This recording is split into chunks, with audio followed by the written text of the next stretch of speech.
Saidi, there seems to be a great agenda to break the family unit and teach crazy things at school. Would you be able to address how do we teach our impressionable young how to deal with the pressures of school and social media in regards to this? I think we've done many talks unless you're tuning in new. So all last few months has all been about their agenda, the energy, the reorienting people, how to raise children. So yeah, go through the library of videos and there's many videos on these subjects of energy, orientation, the agenda of the elites. So no doubt there's a war on the family, but they have patience and foresight. So they start their programs with 60 to 100 years and we can only think of 10 minutes our program and what we're going to do for the next 30 minutes. And it baffles the mind of these people that you think they really planned this. Well, for someone who thinks in 10 minutes, no, it doesn't make sense to you. But when shaitan has been here for how many thousands of years, then you can imagine the level of patience he has in unfolding his agenda. And the jinn world, their time is not like our time.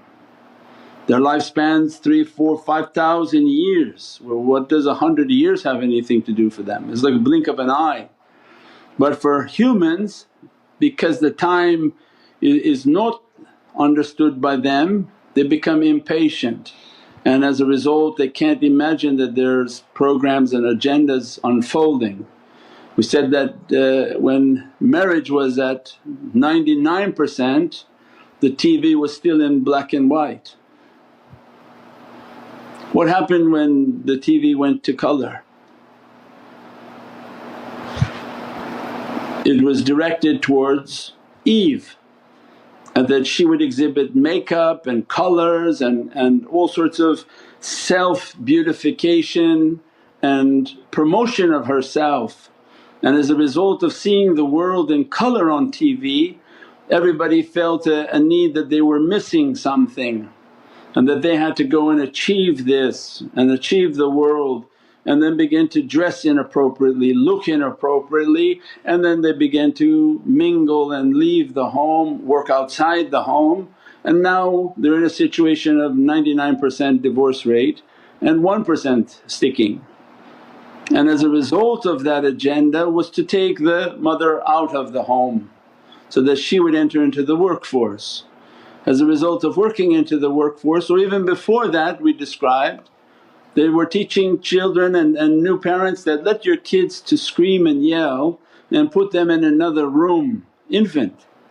Why? Because that breaks the bond between the child and the parents, and that the child loses the reliance upon the parent to come to its rescue.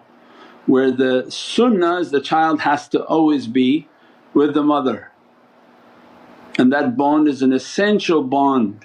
But shaitan wants to break that bond. Why? Because then the mother will be pushed to go to work and that child will be pushed into the school system, and the school will become the mother, and the school will teach what the social value, the cultural value, everything will be taught within their school system. So yes, this was an agenda that was 60, 70 years in its making. So we didn't get to the dresses out of nowhere, they've been planning this all along. So that's why Islam is a light, and that's why shaitan doesn't like Islam, because it doesn't compromise, and because Allah is guiding and protecting the religion, and those whom adhere to the religion they have a protection. And as a result they're the only ones saying, this not going to happen, we're not going to follow that, we're not going to understand that, we're not going to do anything to do with that. And this is their difficulty with Islam. But Allah is great in their plan. Allah's plan is more supreme, Allah wrote the plans, inshaAllah.